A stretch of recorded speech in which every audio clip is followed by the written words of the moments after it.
Welcome back, everyone. Thank you for joining us.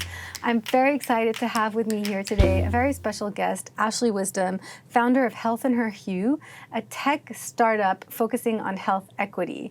Ashley, you have a background in public health. You got your master's in public health from New York University, and that's one of the reasons I was so excited you agreed to come here today and speak to my students, because a lot of them are pursuing careers in public health, whether they are MBA students or MPH students, and that usually to them doesn't translate into a tech startup. So I'm really excited to dive into this conversation with you. I'm excited for the discussion as well. So let's start by hearing a little bit about Health in Her Hue and what exactly it does. Yeah. Health in Her Hue is a digital health platform focused on connecting Black women and women of color to culturally sensitive or culturally responsive healthcare providers, culturally tailored health content, and community support. So we have a provider directory where women can search for culturally responsive healthcare providers. They can search our content library for evidence-based health content that reflects doctors who look like them and highlights conditions and topics that disproportionately impact women of color. And then we have community support. So we have community forums where women can connect with other women of color who may have a similar diagnosis as them or may be going through a similar care journey. So that's a lot. And usually that's work that's done by different players like hospitals, foundations, community health centers, nonprofits. It's rare to hear health equity being talked about in this for-profit way. I know that right now you're raising venture capital funding. Tell us, when you first started it, did you see this as a for-profit tech company? Did you know from the beginning that that was a business model you could pursue?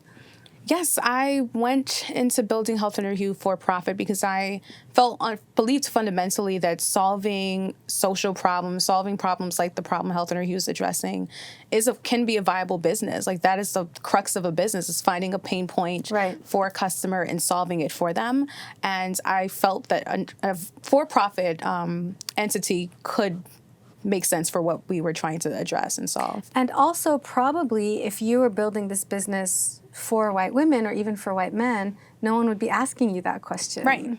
And oftentimes people think when you're building something for Black people or people of color that it has to be some charitable initiative. And it's like, no, we are people too. We have pain points, and it's a viable business, and our money is just as green as others. And yeah, I leaned into that. And I also felt like I wanted to show with Health in Her Hue you can do well in society and drive impact and also have a viable, successful, and scalable business. And you were able to raise a lot of funding. So I learned a lot by hearing you speak to my students, because in the past, I've heard entrepreneurs talk about, okay, at the beginning we bootstrap, we just do what we can by the strings of our shoes, as they say. And then we have some kind of proof of concept or minimum viable product that we can test and share and potentially do some crowdfunding or raise money from angels or friends and family. And we call that pre-seed, to build something that will get us customers to go get seed funding from venture capitalists. But you raised, and people talk about it as the friends and family or pre-seed or whatever is usually 100,000, 200,000, and then you can go to venture capitalists and get a couple of million. But your pre-seed was 1.5 million, right? Yeah. So you were thinking of that as the proof of concept stage. Yes. And now you're doing, what's it called that you're doing now? The price seed round. Now you're doing a price seed round, and then you'll go for your Series A. Yes. Can you explain the distinction between all these three phases? And is this something unique that you're doing, going big from the beginning, or is this just what the field looks like now? Yeah, the pre-seed is pretty standard across the board. What was unique for me is that I don't come from or didn't have a network naturally of super high net worth individuals or wealthy people that I could just raise a couple of, thousands of dollars or $50,000 here and there to build a proof of concept. I had to bootstrap with my own income for a couple of years. And then I raised a pre-seed. And what was different from my pre-seed, and not quite unique for everyone. Some people have institutional investors invest in their pre-seed or friends and family round. Our pre-seed was a lot of angel investors, but we also did have some institutional VCs. And those VCs were healthcare focused or women focused or BIPOC focused VC funds. So they made sense in terms of our mission alignment. Our seed round, seed is typically where you are pitching primarily to venture capitalists, and you may have some angel investors or what they call angel syndicates, which are like groups of angel investors that invest their capital together into a company. So we're now at that more formal seed stage, whereas pre-seed was a bit of friends and family and a couple of institutional investors. And then Series A is like, you've got product market fit, and now it's time to like grow and scale the business. I feel like you've got product market fit and it's time to grow and scale the business. Like what differentiates the seed from the Series A? Or am I being naive and being like, you're Series A ready? Like, Well, some would say that we're like close to product market fit, but given with our business model, we have our first sign of traction with enterprise customers. Product market fit is like you have the repeatable business model. Like I have 10 different health plans, 10 different employers. That might be a bit ambitious, but I have a number of enterprise customers that are buying a consistent product from Health Interview, and we're on our way there, but we haven't quite like validated it completely. Series A is when you've gotten to that validation, and now you need to really like hire the sales team and the team that will help you scale that business model. got it. So I'm going to ask you about your enterprise customers, but before I do, I wanted to ask one more question about the pre-seed, because I know a lot of listeners might be like, wait, but like, how did you cobble together these angel investors and the firms? And like, did you decide here's how much money I need and here's who I'm going to target? Did you just see how much you could get? What was your approach as a first-time founder? So I took a step back. At one point, I was talking to investors that were not really aligned with the stage that we were at. And we had lots of traction. So investors were reaching out to me to have meetings. But then that's a good place to be at. yeah. But ultimately, they wouldn't write the check because we were too early for them. And I kept hearing too early, too early. So when you hear too early as a founder, that could mean two things. You really are too early, or this investor doesn't have conviction in your business, and maybe it's something about the way that you're telling the story of the business that you're not getting them over the wall to actually want to write the check. So I met with the mentor and I told her, I'm having all these conversations, but I'm not getting any commitments.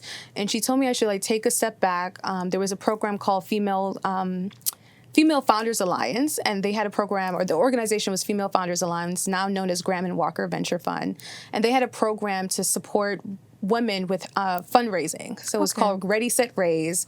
And for, I want to say 2 to 3 months, just focus on getting my pitch deck together, getting clear on what the business model was going to be, and how I was going to tell that story to investors. And the culmination of that program was us having a demo day, which is basically a day where you pitch to a group of angel investors and VCs that Graham and Walker had brought together to hear us pitch. And I got one of my first angel commitments from pitching there. And sometimes you need just like the first commitment to then get other VCs or investors interested in what you're building. And that's how we were able to raise that first $1 million. And that's what allowed you to build the technology to start to get your first enterprise customers. Exactly, yes. So it sounds like even though your end users are Black women seeking healthcare providers, they're not the ones who are the economic buyers. So who's paying for this? Who are the enterprise customers? Yeah, so given the fact that, it's not Black women's fault that they have this distrust with the healthcare system. And as I was building this company, I felt conflicted in asking them to pay for a solution for a problem that they did not cause. And so it felt more equitable to have larger enterprises really be the ones to subsidize the cost of Health Interview for Black women. And so our business model is really selling into employers and health plans where they pay for access to our membership and platform on behalf of if they're an employer, for their employees, if they're a health plan for their Black women members. Got it. So I understand how you pitch to your end users, like you're solving a problem for them. Right. But then the people who are paying, what problem are you solving for them? Yeah, I'm communicating to them that these disparities and that Black women that we're seeing is costing them a lot of money. And so our value proposition to employers is you want to attract and retain diverse employees. And one of the ways to do that is to provide equitable healthcare benefits to your diverse employees and your Black women employees. And if you're paying for health insurance for your employees, and your Black women employees are not having good healthcare experiences and they're not engaging with healthcare, it's costing you because they're probably having time off from work because of conditions that could have been caught early. You're investing in health insurance that they're not utilizing in the way that they really should be utilizing it. But if you give them access to Health Center Hugh, we'll support them with finding the right provider for them who will give them an accurate, diagnosis. And these women will also be able to engage with healthcare in a more preventative way because we're helping them find the right points of care and the right providers for them. And then on the health plan side, we're thinking through how we can drive down costs for them. So for women, for example, with fibroids, we're going to be focusing on that this year. Oftentimes, Black women are told that they have to get a hysterectomy, which is a very invasive procedure, an expensive procedure. And there are less invasive procedures that can be offered to a woman if she has a diagnosis of fibroids. So can go to a health plan and say, hey, we will reduce the number of unnecessary hysterectomies or reduce the number of unnecessary C-sections. And that's saving money for you and also improving the experience that your members are having with their providers and with your health plan. So the way I'm hearing this now, it just sounds to me like, well, great, this is a win-win, everybody wins, like, of course you should be doing this. And yet I know that these disparities have persisted over centuries. And so talk to me about some of the barriers against, like, why hasn't anyone done this before? Like, it seems so obvious, like, duh, of course you should do this. Of course they should pay you to do this. This work is hard. Like, building in healthcare, it's really hard. It's super regulated. And also the healthcare system has unfortunately been known to be slow when it comes to being open to innovation. And for some time, this issue of Black women and disparities was not top of mind for the healthcare ecosystem.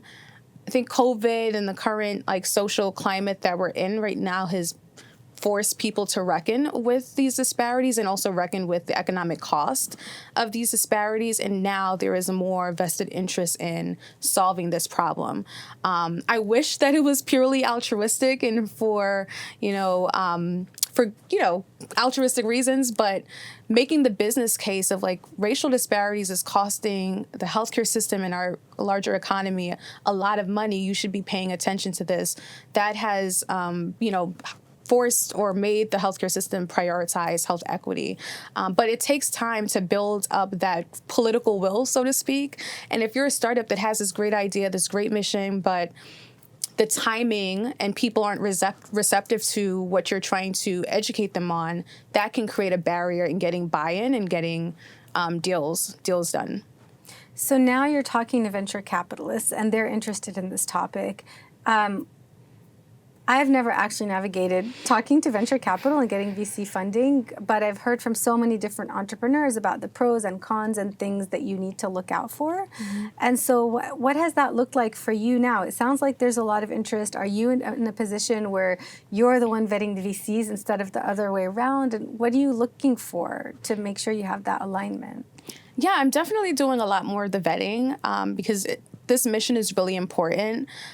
And the financial VCs are looking for their return on investment. And so I know that by becoming a venture-backed company, that is what I've signed up to do, is to give these investors their return. But as a founder of Health Center Hugh with this important mission, it's also my duty to make sure that this mission is executed in the way that it should be executed. And, sometimes there can be tension. I'll use the word tension between getting to that point of return, but also getting there in a way that honors the mission of the company. For me, the way that I'm addressing that or trying to optimize for holding that tension in a healthy way is making sure that I'm seeking out investors that have a thesis of investing in healthcare and digital health companies and diverse founders and early stage founders, and making sure that they are bought into the mission of Health Center Hugh. Really, really bought into it. And the way that I vet that is looking at other companies in their portfolio that they've invested in, getting to know some of the founders in healthcare that have been invested in by these companies to know, do your investors actually know the sales cycles of selling into a health plan?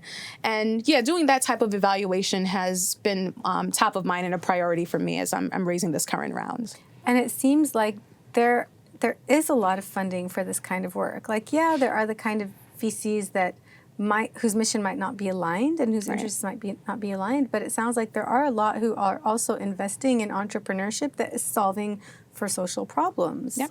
What advice do you have for other first-time founders who are navigating this landscape and figuring out who they want to talk to, how they want to position themselves, and how they can make sure to find that right alignment and that match?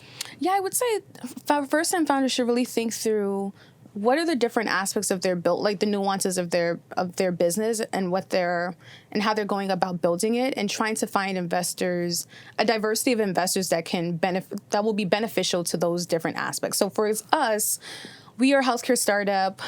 We want investors who understand how to sell into a health plan, how to sell into employers, what those business models look like. But we care a lot about the end user's experience. And so while we do need to optimize for who's buying and paying for the product, we don't want to do that at the expense of creating a bad user experience for the end user, because then we're not going to have the engagement.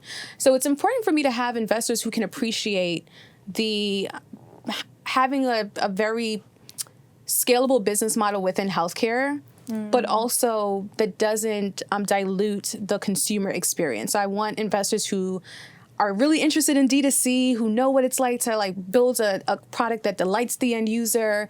And so I would encourage first-time founders to think about their business, their product, and making sure that they have investors that can support them with making sure that they're accounting for all the nuances of their business. So it's a delicate balance. Like, you want people who have invested in people like you, who clearly care about this field of work, but also who know things you don't. Like, Exactly. what expertise do you need? What networks do you need that you don't have? Contacts, potential partnerships. So it's both about the financial support and the non-financial support. Absolutely. So tell me, where do you see Health in Her Hue going, like 10 years from now? What does it look like, and what has it changed about the world? Like, I know, yes, you've helped Black women find Black providers. What else? Like, what would you like to change about the landscape? I would love for Health in Her Hue to support the broader healthcare ecosystem with seeing a model that can help them provide more affirming care to Black women and women of color. I don't want 5-10 years from now, women are still feeling like they need to come to Health in Her Hue to find affirming care, but that we played a big part and a huge role in supporting different healthcare organizations and institutions with having models and models of care that really can meet the needs of traditionally and even contemporarily marginalized patient communities and patient populations. So that's my big goal of having Health in Her Hue transform the way the current healthcare system operates. And then also wanting to actually improve the health outcomes of Black women. I want to see Black women excited about engaging with healthcare in a preventative way and not having trepidation. If Health in Her Hue can play a role in doing that, like helping Black women engender trust with the healthcare system because they have a trusted healthcare provider, and they're engaging with healthcare more preventatively, and it's improving outcomes and reducing disparities, I will feel like I accomplished exactly what I set out to accomplish when I started building this company. So you're thinking about all the things venture capitalists want, like number of users and all that stuff, but you're also thinking about so much more. Yes.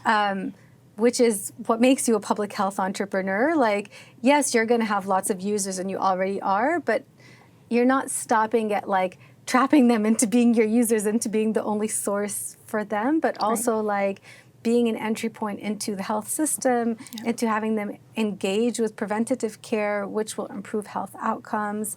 And really, I think that's where the health equity conversation gets hijacked, when people want to check a box, but they're not actually looking at are we actually changing the outcomes? Right.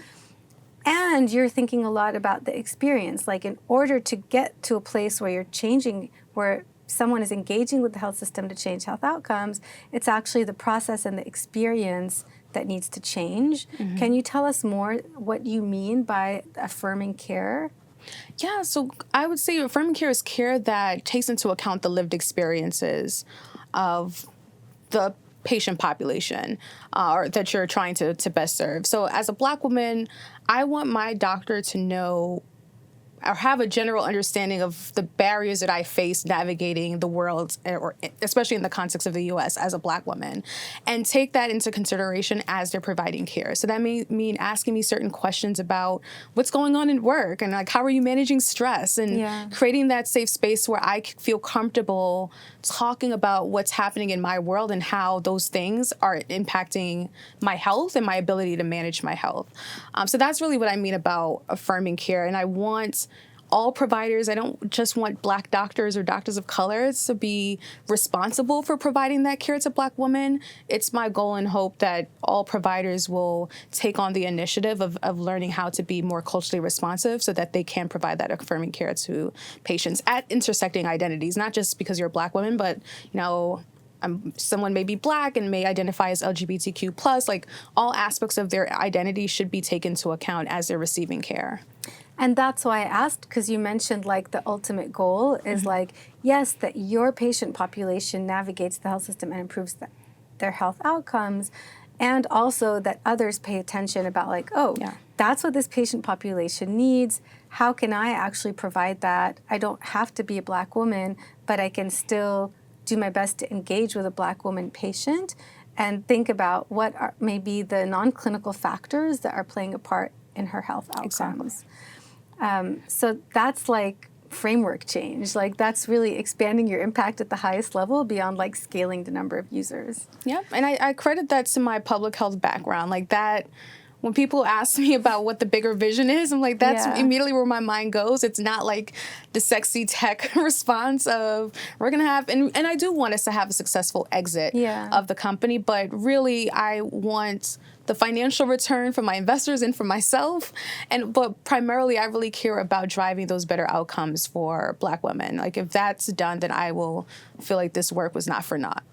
Well, also that's what will make the impact of this company different than if someone else had done it. Yes. And this is a space that everyone wants to play in now. And so the same company could be built by a white male, for example, in Silicon Valley, and would get acquired and would make money for themselves and for their investors. And by being built by someone with a public health background who is also a Black woman, you're going to make money for your investors and yourself. And you're going to do it in a way where you understand the needs of your patients and have that at front and center. And also you're thinking about changing the way other people engage with Black women, not just health in her hue. That's the difference between someone with a public health background and someone with lived experience. Yes. And all the other people who are, probably like fighting to get into this space and compete with you. But I'm just like, as a public health person, I'm just so proud and pleased with what you're doing. And my students, it resonated with them so much. And I could tell by the way we had a hard time getting down here to the Media Lab after class because they had so many questions. And we all just want to support you in any way I can. And we're so grateful to you for doing this work. Thank you. It felt good to be amongst people who were thinking about this work from the lens that I often think through it, because it's not every day that I'm having these types of conversations. So that was refreshing. We can't wait to see you get like all the funding and see how you're going to disrupt this field. Thank you so much for taking the time to share your work with us today. Thank you for having me. Thanks, Ashley.